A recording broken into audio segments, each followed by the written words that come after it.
Bom dia a todos.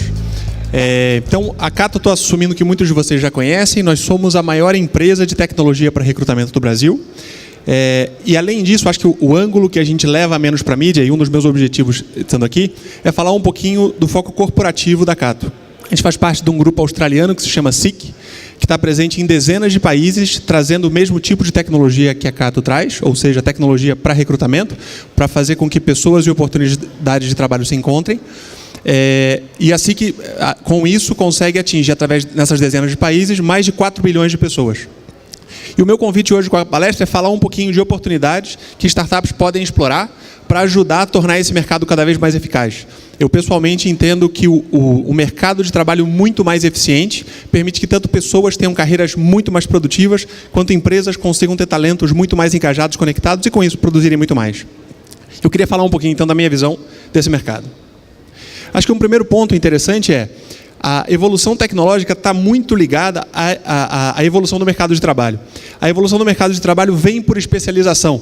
Se a gente pensa lá na pré-história, a primeira pessoa que conseguiu fazer fogo era um recurso muito disputado. Assim como a primeira pessoa que conseguiu construir rodas com eficiência. E à medida que a tecnologia foi evoluindo, o mercado de trabalho vai premiando essas competências adicionais. Então, a primeira pessoa a conseguir ler e escrever, a invenção da pólvora, tipo móvel. Se a gente pensar na indústria aeroespacial, ela construiu toda uma indústria à parte com a possibilidade de levar foguetes para o espaço. E no último ponto ali, no ano passado, apareceu uma função nova interessante, que era o motorista de Pokémon GO. Você subia na garupa dele para buscar Pokémons por aí, ele cobrava por hora. Ele provavelmente já está sem emprego. O Pokémon GO já deixou de ser a febre que ele foi no ano passado. Então, o fato que o mercado de trabalho é muito dinâmico e que a evolução tecnológica é o que empurra esse desenvolvimento do mercado, para mim é um insight bastante interessante e que mostra o quanto esse vai ser um mercado com muitas oportunidades. Falando um pouquinho sobre empregos que vão surgir, empregos que vão deixar de existir, aqui eu estou ilustrando 5 dos que, na minha opinião, em não mais do que 5 anos, provavelmente já não existem. Se alguém tem dúvida que motorista de táxi é uma profissão em risco a essa altura, acho que essa pessoa está saindo muito pouco às ruas, mas a ideia de que atendentes de telemarketing tendem a ser substituídos por robôs, que frentistas provavelmente vão deixar de existir de uma forma ou de outra. Algumas experiências de lojas sem atendentes também são super interessantes. Assim como tiradores de pedido. Esse contato com o ser humano, sempre que possa ser automatizado, vai acontecer. Por outro lado, muitas profissões novas vão surgir. E tem uma grande dificuldade em identificar previamente o que são essas profissões. Mas eu queria provocar vocês com 2 dessas. O designer genético é uma profissão óbvia do futuro. Provavelmente, quando os nossos filhos quiserem ter filhos, eles vão ter uma consultoria sobre como lidar com isso, pensando nas características genéticas que eles querem ter. Num futuro não tão distante, a ideia de consultoria de aposentadoria vem sendo uma função cada vez mais buscada, mas onde a formação ainda é um desafio, porque essa é uma conversa que passa um pouquinho por psicologia, um pouquinho por finanças, um pouquinho por discutir a morte, o que é um talento muito difícil. Então, o mercado de trabalho está passando por muitas evoluções e, na minha opinião, as disrupções para esse mercado estão se acelerando muito. Falando um pouquinho sobre como motivar empreendedores a entrar nesse mercado, eu achei interessante trazer 3 tendências que a gente na Cato está observando muito, tanto no mercado mundial, mas bastante focado aqui na realidade brasileira. Então, a primeira delas, eu estou juntando aqui dois elementos que eu enxergo que muitos de vocês estão vendo, tanto trabalhos temporários quanto a uberificação de várias profissões. Então, aqui eu não estou falando do Uber, eu estou falando de uma palavra, do anglicismo aqui, da uberificação. O fato de que várias profissões vão passar por marketplaces similares ao que o Uber colocou para motoristas. O fato de que para várias profissões você vai deixar de ir para uma consultoria especializada naquela função e vai passar, através da reputação, escolher um profissional para te atender dentro disso. A ideia de que o mercado de trabalho para medicina possa mudar a forma como a medicina é feita, por exemplo, é uma conclusão natural depois de ver o que vem acontecendo com o Uber. E aí, se algum de vocês quer, dentro das startups de vocês, ou dentro de uma startup ainda a ser formada, explorar esse fenômeno, eu tenho alguns pontos a dividir com vocês. O primeiro deles é em que setores isso já está acontecendo mais. Então, tem um site que tem uma atuação forte aqui no Brasil, que chama freelancers.com, e aqui eu tenho os percentuais das pessoas nesse site específico e quais são os setores em que isso está mais quente. Acho que aqui não tem nenhuma novidade, mas trazer dados eu acho que ajuda a gente a pensar um pouquinho. Esses dados são do Brasil. Então, o fato que design, por exemplo, que é uma profissão em que o trabalho freelance faz parte da forma como até os profissionais pensam, fez com que esse tenha sido um dos mercados onde essa tendência se desenvolveu primeiro. Entretenimento, TI, publicidade e o próprio mundo de startups também estão dentro disso. E acho que um insight interessante aqui é o que muda quando isso acontece. Então, em que a cabeça de um motorista do Uber é diferente de um taxista ou de um motorista profissional que está empregado em uma empresa? E para mim, a principal virada de chave, e é fácil não enxergar isso mesmo usando serviços desse tipo com frequência, é a autonomia. E muitos estudos correlacionam a autonomia com a felicidade. Na minha opinião, a chance de que um motorista do Uber deixe de ser motorista do Uber e vá arranjar um emprego como motorista é muito baixa, porque ele ia ficar menos feliz se fizesse isso. Ele ia gostar menos do trabalho dele se ele fizesse isso. E essa autonomia passa por 4 elementos principais. Eu estou usando 4 T's aqui, porque isso não foi descrito por mim, foi pesquisado por muitas pessoas. Tem um pouquinho de mnemônico aqui para a gente lembrar disso. Mas o primeiro ponto aqui é a autonomia de tarefa. Então imagina, por exemplo, um site que faz isso bastante bem aqui no Brasil, dentro dessas profissões, é o Workana. Imagina que você, enquanto designer, quer trabalhar no design de alguma coisa. A possibilidade de escolher em que projeto você vai se engajar é muito mais motivadora do que ficar tentando vender para o cliente que falou com o seu chefe e para quem você está fazendo uma cotação como parte de uma agência de publicidade maior. A escolha individual de em que projetos você vai se envolver aumenta em muito o engajamento desse grupo. Em quase todos os marketplaces que eu tenho acompanhado, essa autonomia de tarefa é super importante. Uma muito importante é a autonomia de time. Isso ainda é uma tendência muito menos frequente, mas à medida em que tem um projeto a ser feito, e esse projeto precisa de um conjunto de pessoas, startups ou marketplaces ou ambientes que permitam que times se formem. Então, que um desenvolvedor de front-end se encontre com um desenvolvedor de back-end, ou que um jornalista se encontre com alguém de tecnologia, e que times sejam formados para cada projeto, isso tende também, essa autonomia tende também a trazer um engajamento muito mais forte. Um 4 elementos do tempo, se nenhum de vocês notou isso ainda, são muitos os motoristas do Uber que trabalham um pedaço pequeno do dia. Há pouco tempo, peguei uma carona com uma mãe que trabalhava durante a manhã para fugir um pouquinho da rotina das crianças e depois voltava para casa para o pai ir trabalhar. Essa possibilidade de trabalhar 1, 2, 3, 4 ou 20 horas por dia gera muito da escolha individual. E essa escolha, de novo, gera muito engajamento. E um 4º ponto que é a técnica. A possibilidade de escolher como eu vou resolver esse problema, que ferramentas eu vou usar, se eu vou usar um grande gerenciamento de projetos, se eu vou usar um monte de relatórios, se eu vou usar e-mail, se eu vou fazer reunião presencial. A possibilidade da escolha das técnicas também gera um nível de engajamento pouco presente nas empresas. Esse fato de que o negócio é meu e sou eu que mato no peito e escolho tudo que eu vou fazer, gera um engajamento muito maior dos profissionais que fazem parte de um marketplace como esse. Legal? Queria falar de uma outra análise aqui, que é olhando para os marketplaces, alguns dos marketplaces existentes hoje, dá para cortar eles de várias formas, é claro. Um corte que eu achei interessante é olhar tanto para o custo da mão de obra, quanto para a especialização dessa mão de obra. Porque é fácil a gente achar que marketplace só vai acontecer para profissões comoditizadas, para profissões com um grande volume de profissionais. E eu não acho que isso é verdade. Eu acho que marketplaces super específicos vão ser muito frequentes no futuro breve. Então, olhando bem lá para baixo, o TaskRabbit não é uma marca tão frequente no Brasil, mas a ideia aqui são tarefas muito repetitivas. É fazer 1000 buscas no Google, é escrever o mesmo texto várias vezes, é clicar no botão um monte de vezes. E aí, aqui o que você busca são pessoas dispostas a isso por um custo hora bastante baixo. Mas aqui você não exige muita sofisticação que não seja ter um computador, um pouco de leitura. Se a gente vem um pouquinho mais para a direita, está aqui o Uber.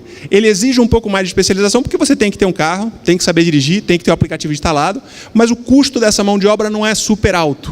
O custo dessa mão de obra no mercado ainda é razoavelmente baixo. Para a esquerda, lá a gente pode olhar para o Get Ninjas. Não sei se vocês já usaram isso, mas para um concerto doméstico, para um churrasco, esse é um marketplace interessante. O Workana foi um que eu citei agora há pouco, que fala mais de trabalho de designer, trabalho de tradução, trabalho de programação. E depois a gente começa a falar de muita especialização. O 99 Designs é um marketplace só para a construção de logotipos. E aí você tem um grande conjunto de profissionais que só fazem isso. Então, é um marketplace super especializado, mesmo que não tenha um custo de mão de obra tão alto. A gente está falando de designers, que é onde o volume de mão de obra é grande e o valor hora não é tão alto. O Hourly Nerd, para mim, é o extremo do extremo disso. Aqui, no fundo, o que você quer é contratar gente com pedigree no nível do MBA internacional por hora. A um custo super alto, mas você não quer contratar eles como seus funcionários, você quer entregar para ele um problema de negócio e receber uma apresentação ao fim disso. Isso aqui é uma disrupção da McKinsey, do BCG. Ao invés de contratar uma grande consultoria com um time de vendas que vem falar com você, você contrata uma pessoa levando em conta a reputação dessa pessoa. O assunto do marketplace está sendo muito estudado. Tem um prêmio Nobel de Economia que basicamente parou para pensar em como os marketplaces se comportam e o que são elementos fortes aqui. E os 3 primeiros pontos aqui vêm dele. O nome dele é Alvin Roth. O primeiro ponto que, se eu fosse desenhar um novo marketplace enquanto startup, eu levaria muito em conta, é o assunto de liquidez. E isso basicamente quer dizer se as pessoas que estão se procurando têm uma escala mínima para conseguir se encontrar. Então, se você lançasse o Uber numa cidade com 5 motoristas, ia ser um fracasso. Não importa o quanto dinheiro você colocasse no marketing. Você tem que ir uma escala mínima para a coisa funcionar. E o desenho dessa escala mínima tem muito de arte, tem muita energia tem que entrar dentro disso. A liquidez muito intensa leva para o segundo problema, que é o de congestão. E aí no recrutamento a gente olha muito para isso. Se eu consigo construir um marketplace com muita gente super qualificada, mas para cada pessoa que quer recrutar, eu entrego 300 currículos ou 2.000 currículos, esse é o mercado em congestão. E os recrutadores tendem a não querer falar com a gente e ir para outro lugar. Então o excesso de oferta tem que ser bem tratado. Ele pode gerar preços caindo, ele pode gerar os dois lados com dificuldade de operar no marketplace. E um terceiro ponto é o ponto da confiança. Aqui a confiança é não só o aspecto reputação, por exemplo, que é fácil ver em estrelinhas o quanto essa pessoa com quem eu estou a ponto de fazer um negócio é ou não um bom prestador de serviço, mas a confiança no próprio marketplace. O Airbnb tem alguns exemplos muito interessantes aqui, a forma como eles lidaram, eu acho que é um bom caso de estudo de como lidar com crises, à medida em que alguns apartamentos que foram alugados através do Airbnb eram destruídos em grandes festas, a forma como eles lidam com isso é uma pergunta muito forte. A confiança que o seu marketplace inspira é fundamental para que ele consiga escala. E um quarto ponto aqui que é meu, não acho que eu vou ganhar nenhum prêmio Nobel com isso, fala da recompra. E aqui eu estou falando um pouquinho mais de Unit Economics para uma startup. Eu tenho acompanhado, por exemplo, uma startup que fala da busca de babás. O grande desafio da babá é que você tende a criar um vínculo de confiança com aquela pessoa. O que quer dizer que a recompra de uma mãe procurando uma babá para aquela babá vai ser muito alta. Isso quer dizer que o marketplace não vai conseguir ter muitas transações naquele mesmo conjunto de pessoas. Quando a gente fala de recrutamento, de Uber, de médico, essa recorrência tende a cair muito, o que quer dizer que o valor que o marketplace vai aportar ao longo do tempo é muito mais saudável e provavelmente a saúde financeira desse marketplace muito melhor. Uma segunda tendência, e eu prometo que eu consigo fechar nos 18, não se assuste, é falar de propósito. Quando a gente fala de gerações mais recentes, e é muito fácil olhar para a geração Y e Z chegando no mercado de trabalho, a busca do propósito é um grande elemento aqui. Eu chequei que a Philip Morris não é um dos patrocinadores do evento, então eu vou me arriscar a usar a marca deles aqui, mas tentem se imaginar no lugar da pessoa que está conduzindo o programa de estágio para novos talentos de uma empresa que faz cigarro. Qual é o propósito dessa empresa? Conseguir atrair talentos de alta capacidade vai ser um desafio, não importa o quanto essa pessoa seja boa. O conceito do propósito para o mercado de trabalho é uma grande tendência. E é bastante provável que empresas que tenham dificuldade de verbalizar um propósito claro vão deixar de existir simplesmente pela incapacidade de atrair grandes talentos. E aí, falando do mercado de RH e do que a gente pode fazer nisso, acho que a grande transição no passado, uma noção até um pouco católica aqui de que trabalho era um castigo, né? Você era obrigado a trabalhar para se purificar através disso. Hoje, o que a gente ouve mais da geração é muito mais eu vou trabalhar com o que eu gosto. E se o que eu quero é empreender, eu vou vir para uma feira como essa e vou montar uma startup. No passado, o sonho de carreira já foi, antes disso era ser funcionário público, né? Mas na década de, mais ou menos em 2000, 2010, era um estágio em uma multinacional. Hoje, o que a gente ouve dos adolescentes saindo da faculdade é que eles querem empreender. Nenhum deles quer mais ir para uma multinacional. O que eles querem é a oportunidade de ter o seu próprio propósito e atrair pessoas para isso. E o outro ponto, no passado, os benefícios eram um pedaço muito importante da proposta de valor. Hoje, o conceito de Employer Value Proposition, a proposta de valor do empregador, substituiu isso. Hoje, com mais frequência, você quer discutir o quanto eu posso ter home office, o quanto eu vou poder escolher em que projeto eu vou estar, e os benefícios fazem parte dessa conversa. Mas essa proposta mais abrangente é a conversa que a gente ouve dentro do mercado de trabalho, e poder vender essa proposta é uma tremenda oportunidade de negócio. Dentro dessas oportunidades de negócio, então, acho que tem 3 grandes categorias que eu achei bacana destacar aqui para vocês também. A primeira delas que fala de opiniões de candidatos. Então, a Glassdoor é provavelmente o elemento que faz isso com mais força. Eles há pouco tempo compraram no Brasil a Love Mothers, então esses dois estão trabalhando juntos. A Cato também tem um produto dentro disso. E aqui tem um screenshot rápido dele. E o objetivo de todo esse grupo, e tem mais gente olhando para isso, é tentar dar mais transparência e visibilidade. O quanto é bom trabalhar nessa empresa. E essa é uma das principais perguntas.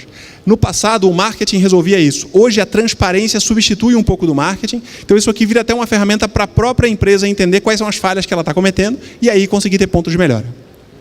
Aqui no meio tem um pouquinho da abordagem mais marqueteira, que é onde o LinkedIn hoje está, e você muito mais cobra das empresas um pouco de dinheiro para passar um pouco desse recado de por que é bom trabalhar aqui. Então você vai ter fotos bacanas, vídeo, você vai contar um pouco dessa história com um tom muito mais profissional e marqueteiro aqui.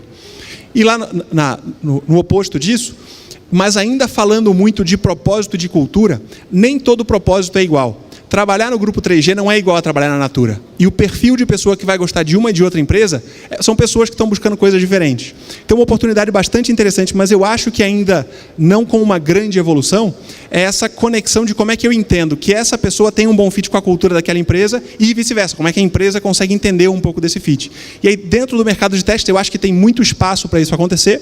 Hoje, a maior parte dos movimentos disso ainda estão no mundo de estágios e trainees, mas isso tende a ir muito mais fundo em pouco tempo.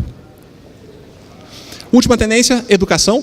Então, com a evolução da tecnologia, a necessidade de educar melhor as pessoas para essas mudanças de especialização, de necessidade de mercado, vai ser muito forte. Isso vai ser um grande desafio.